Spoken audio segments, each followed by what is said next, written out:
How's it going, everybody? It's Crusty Old Crow back to another Tactical Perspective toy review. Just like I said I would, I'm doing number 152 in the line. I'm doing the Cobra Claw. Got this one on order through Hasbro Pulse. Completely forgot about it for a while. Then I got the notification it was on the way. What a pleasant surprise. But I, just like in every other classified toy, keep going back and going, okay, what did they change from the original? When you had those toys the first time in the 80s, you were imprinted with what they looked like and what they played like and how you finessed them with your figures in your collection. And the Cobra Claw was one that came without a figure back in the day.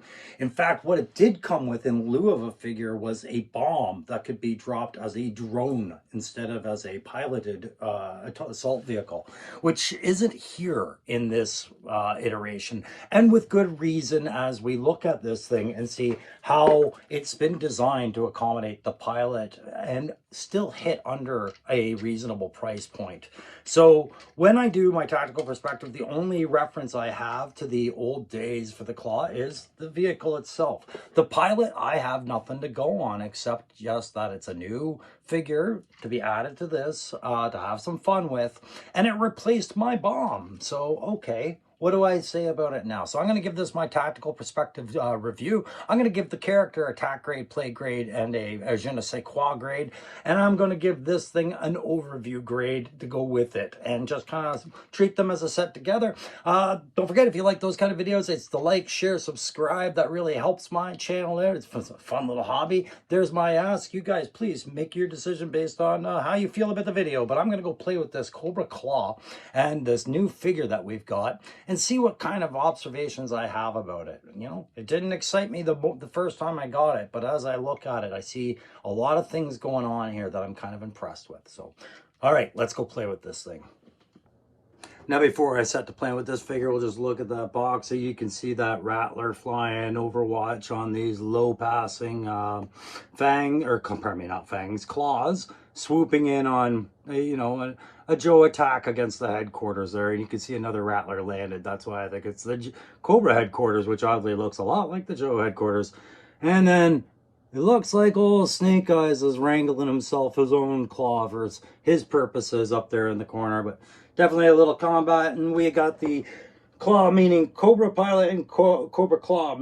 Like I said, Claw meaning Covert Light Aerial Weapon, all right? Much better acronym, flows off the tongue, much better than what they forced into the Snake acronym, which I'll be seeing soon enough. There you got that side box art, number 152 in the line. And he's got the Uzi on there, right? Or pardon me, she has the Uzi. And we get the back that shows us everything we should expect with our figure, including how tall our pilot is and how tall the claw would be.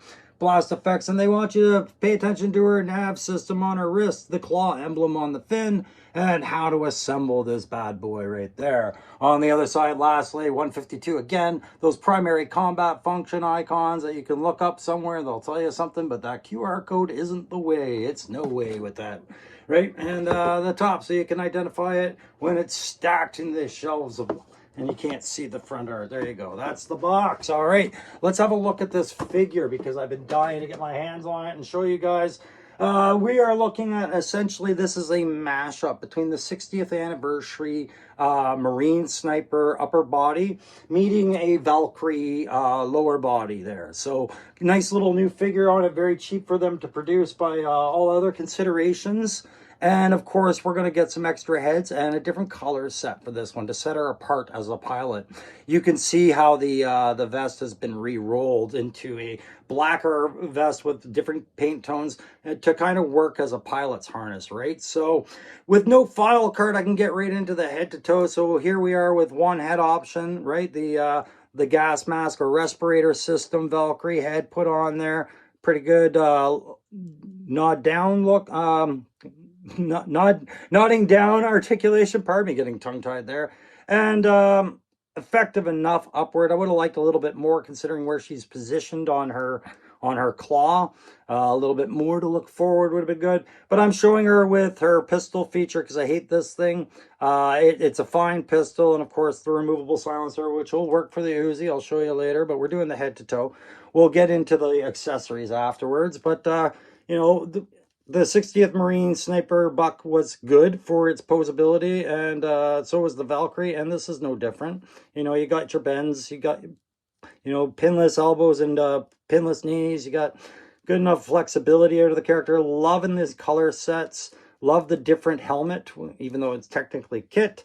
Ab crunch, not great because of the vest hindrance there, right? But we're going to be laying her pretty much flat on her tummy as she flies, so we're not worried about it. And then the legs, no problem. And I love these color sets, the blue offsetting that black gray tone, you know, and then the red really pops on that, as does the silver. So there's the pilot with that head. Of course, we could pop that off and put one of the other two heads, you know, the darker flesh tone, which was fine. Looks really good. Nice blue eyes on there. Definitely a little sinister appeal, like that head. Or we could put the Caucasian appearing head. And that's where I just saw that they kind of missed the paintbrush a little bit to really darken those eyebrows in with a little bit more brown paint on one than the other as I saw it.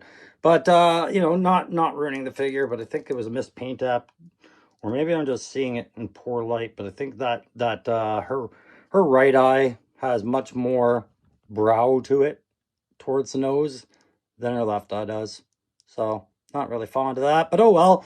We go back to the one that I was fond of, and we leave it there. We put this on there, and I know, you know, like it's interesting. There wasn't a pilot provided with the toy back in the 80s, but they did provide one now. But as kids, we all kind of just, you know, threw Storm Shadow or Firefly or Cobra Commander or a Trooper on this thing. Remembering in 83, it was a glider we had, right? Not a plastic toy. And we used to be able to throw them around the yard a lot more fun as things drop in the background. Don't worry about it. So these foam gliders came out in 83 by, or was it, pardon me, 82. And then by 83, we got the Cobra Claw, right? So was it 83 or 84? Either way, one came right after the other, and the Claw became this, it doesn't fly, but we can play with our toys more with it, right? So, but we used it to interact with other figures on our shelf, like Storm Shadow, right? So even Scarlet and Snake Eyes took a ride on this thing because we all read the comic and saw where they did things like that. So it was fun. Other kit this is going to come with, so we'll get into the kit now. They showed you the buck. We'll show you that Uzi. It's unpainted, the black Snake Eyes type Uzi with the matching pistol from their set, and of course the removable silencer. Now, as far as how she carries, she doesn't carry the Uzi on her side like Law does. You know, thank gosh. Law and Order, I don't understand why they think a Uzi makes a good hip-mounted weapon.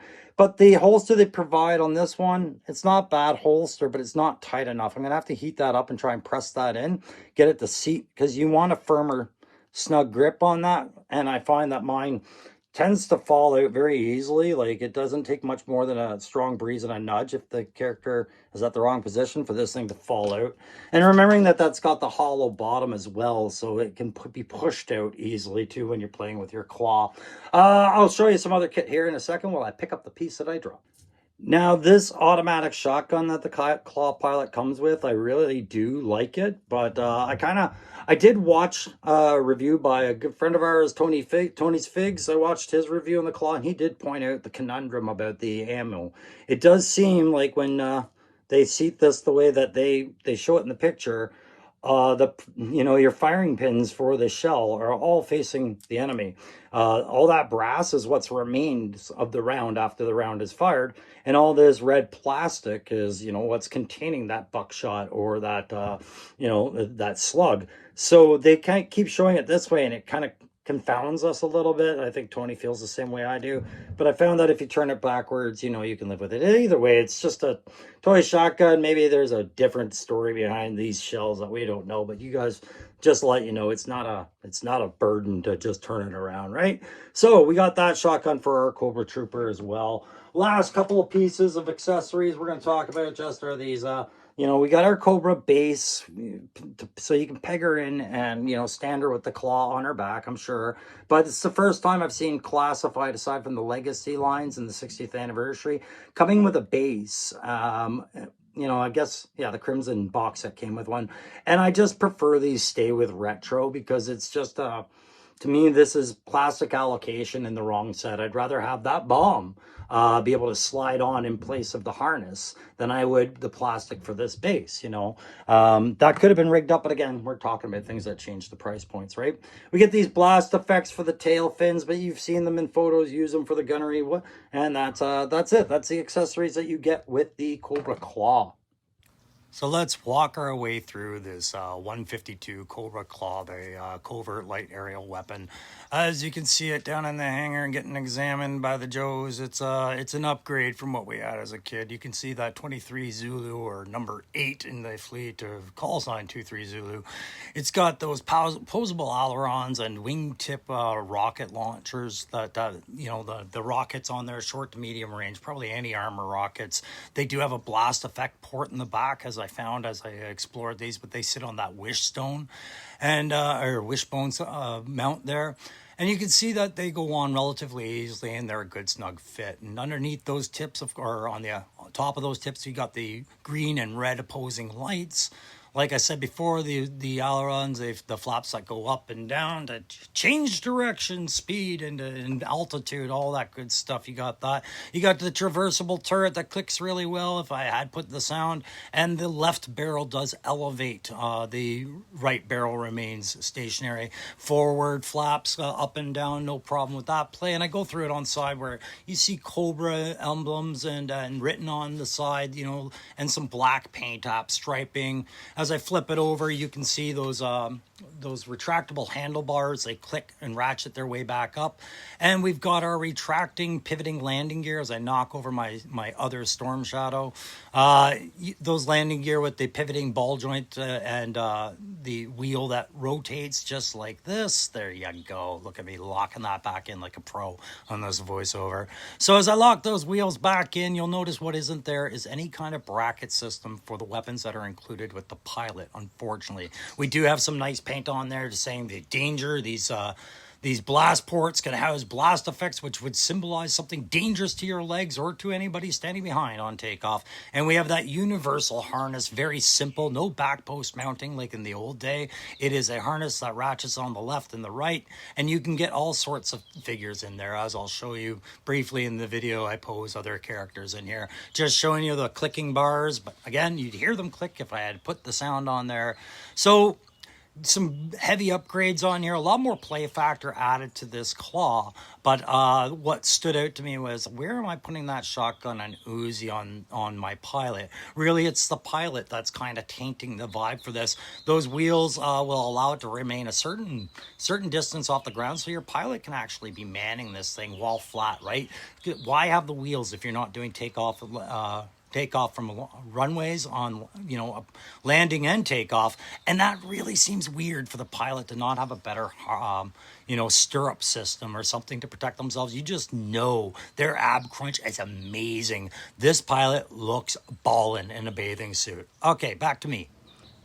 So here we can see it with the blast effects on it, and you can see how nice and snug they fit in there. Also, you know, we put a bit of light behind them. They can pass light through them to a degree. They are semi-transparent with a bit of white paint on there.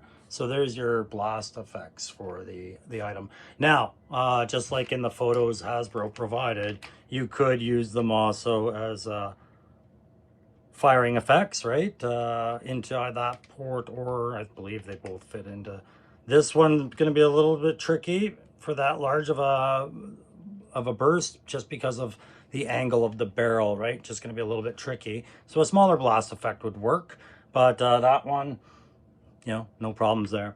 So that's it for blast effects. Nothing impressive, nothing new, but nothing terrible. I found it, did they put it in there? Let's have a look. I think they even put some onto the rear of the missiles. Yes, they did. So you can do that with your rockets as well, in case you actually want to fire your rockets from your claw. You know, there you go. Lighten the load, launch the rockets. So I'm actually a little bit surprised I didn't throw in a couple of other blast effects. They just kind of left you two and said, look, they work everywhere. Anyways, that's the blast effects covered for this. What I want to do now is I want to just, you know, have a closer examination of this thing with the figure on it. So here's our pairing. We've got our claw pilot all ready to go. I'm just going to remove her helmet before she drops that. And I'm going to remove her pistol before that gets dropped as well, because it is loose in that holster. And to mount this claw, all we're going to do is undo those two side straps. We're going to slip her up and through, lift her arms up and out, you know, face them forward, bend them a little bit so that they're ready to receive some handlebars. And we're just going to flip her over and close up these loops on the back, on the bottom here. See if I can do that from this angle. Sure I can. There we go. There's this one side. Pull it as tight as I can there. And then for the other one, I'm just going to feed it down like that. Towards the light a bit. There you go. Whatever, it's close enough. For a wider figure, you're going to use a lot less space, but for this narrow little buck, I can tighten that up pretty solid. There, get her right firm in there. There, she's pretty snug in there. She looks at home. Now we're going to bend these handlebars down. You're going to hear that ratchet clicking. There we go. She's good to go on the left. And we'll just slide her hand on that. And her finger even goes over what looks to be a trigger bar or something there. There you go. So I could angle her finger outwards a bit, but I'm not going to do that now. Slide that other one down. You hear both of them ratchet. That's a good sign. I believe if I heard one person say there's only ratcheted on one side, but so long as it gets to where it's going. And I'm going to leave that navigation thing there outwards for you to see for this very second. And I'm going to return it to where it should be, which is inwards for her to see for the rest of the flight, right? Her legs are going to just dangle there. I kind of wish they... You know, remember that this is just like a hang glider. This person's kind of doing the plank the whole time. I mean, this is great PT for our Valkyrie pilot. I am sure she is something to watch in the gym. Those abs could probably grate frozen cheese, no problem. But again, she's planking the whole time for the whole mission. She's just planking, or velocity hopefully is whipping her legs around, not into the exhaust of the thing. So I would have liked it if they were going to modernize it the way that they did by including this piece, perhaps a small rubber extension of that to make a stirrup like gliders do have. It would just explain that, because again, she is taking off from runways as well. She's not just dropping out of a mothership or falling off a cliff and happen to jump start her glider and to go.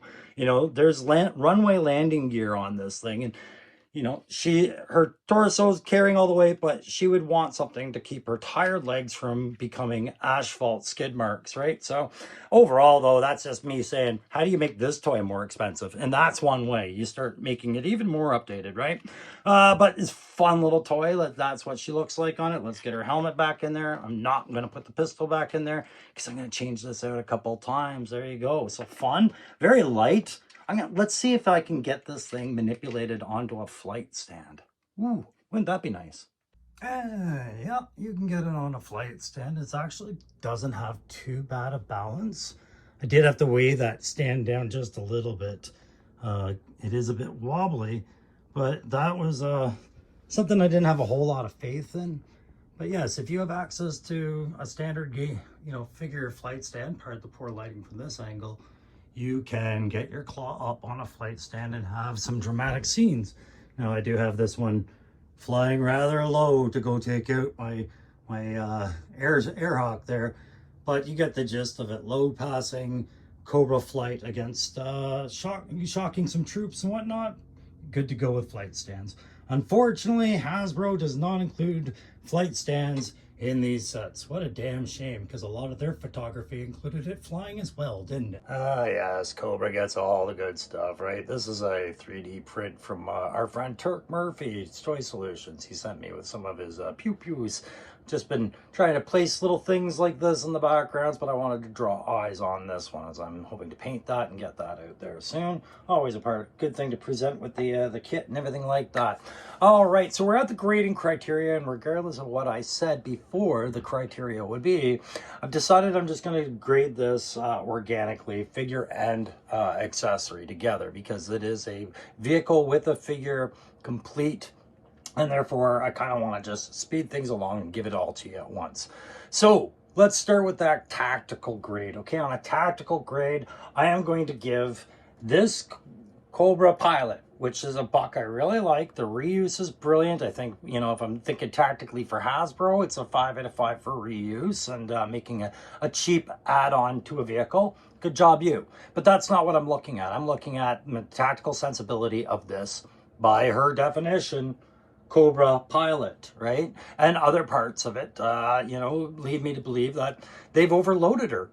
You know, you have nowhere to place these extra weapons, the Uzi or the shotgun, anywhere on the undercarriage or over of this claw. You know, she's leaving these behind, it looks like. All she would really need as a pilot is the sidearm and maybe the Uzi as a compact if you had somewhere to strap it in. But, you know, when you're flying, all weight counts. And she doesn't need unnecessary shotguns and things like that. And I don't really believe she needed a suppressor. I'm pointing these out because I'm counting the little pieces of plastic I wouldn't have included in this set. And the shotgun and the base and the suppressor are all pieces of plastic I would not have included in this set. I'm happy with all other features of this. But tactically, as a pilot, because she's overloaded, she has more than what she needs. I'm going to ding her, and I'm going to put her at about a 3 out of 5, just because she does have the things that she does need, and we've got lots of hot head options to feature that.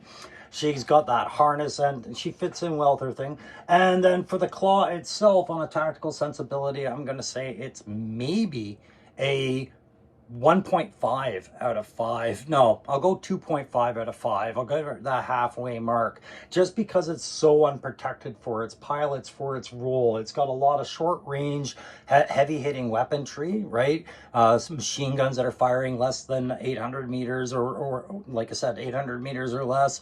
Rockets that are probably effective up to 1,000 to 2,000 meters or well less of that, maybe 800 at best, right? And our pilots are exposed. There's no armor breastplate or anything like that. It wasn't a part of the original design, so I don't fault the classified guys with their updates for not including it because it gets pricier and they were trying to keep this kit under a certain point.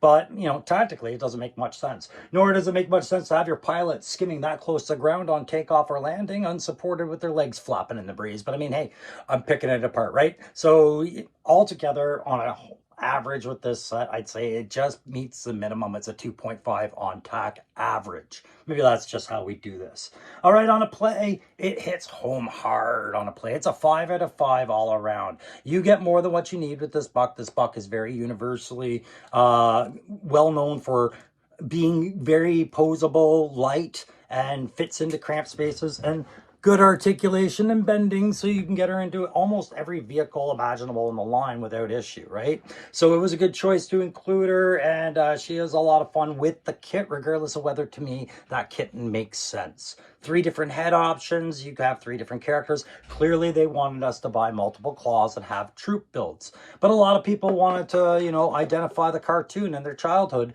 with the claw they had, you know, throwing in their own characters. And that's the beauty of this play, is that the harness is universal and lots of different characters can use this claw. It doesn't have to be the appointed pilot, right? So on a play factor, you combine that with some really interesting posing articulation with the ailerons and the, you know, the wingtip missile launchers, the retracting handlebars and landing gears and all those sorts of things. That's a lot of play, right? So I say 5 out of 5. The only thing I would have done differently is I would have gone back to my earlier point of what pieces of kit really aren't necessary with this, you know, these and the base and the shotgun, and reuse that plastic expense to make this harness a slip-on, slip-off attachment, like a locking slider, and then bring us back our bomb from the original claw that we could have as an option to fly this as a drone if maybe we don't want them to be manned aerial weapons. Anyways, 5 out of 5 on play. Je ne sais quoi. The je ne sais quoi factor on this one, I'm going to say that making a really good pilot for what could have been a much cheaper and still nostalgic and well-purchased set, kind of just felt like a bit of a money grab. This could have come in well less than what it did without the pilot, clearly, and I think Hasbro needs to embrace a few more vehicles without pilots or drivers, which is something they said they don't want to do. Yet they do it with the snake armor. I think this is another one they could have done and sold multiples to each consumer as opposed to one in lieu of a pilot. So on the je ne sais quoi with the misallocation of plastic, what's bringing it back for me is, again, that universal harness, some good play features on this, some good details, and overall just really providing us with an exceptional kit for its price point. It's still a good kit for its price point. I just think it could have been less. So I'll give that Je ne sais quoi just a 2.5. It's just going to walk that line. I'm neither overly impressed with this kit, nor am I underwhelmed with it. It's about what I expected. It's about what I hoped for. It fell a little short in certain areas of consideration I thought that they could do with that bomb, but hey, so be it. I am content with this. How did you guys make it on the claw? Did you guys buy multiples? Did you like the figures they provided in the gear? Are you planning on troop building these? Or were you kind of a purist saying, oh, man, I don't want those pilots. I want my old stuff. Let me know in the comments, guys. Like I said, I think Classified did a great job with this kit, but I think this kit had obstacles in front of it to begin with. Clearly, I've had fun with my figs with it, so that's all that matters to me. Thanks very much for watching. This has been the Tactical Perspective on number 152. The Cobra Pilot and Cobra Claw Covert Light Aerial Weapon. I hope you guys enjoyed it, and we'll see you on the next one.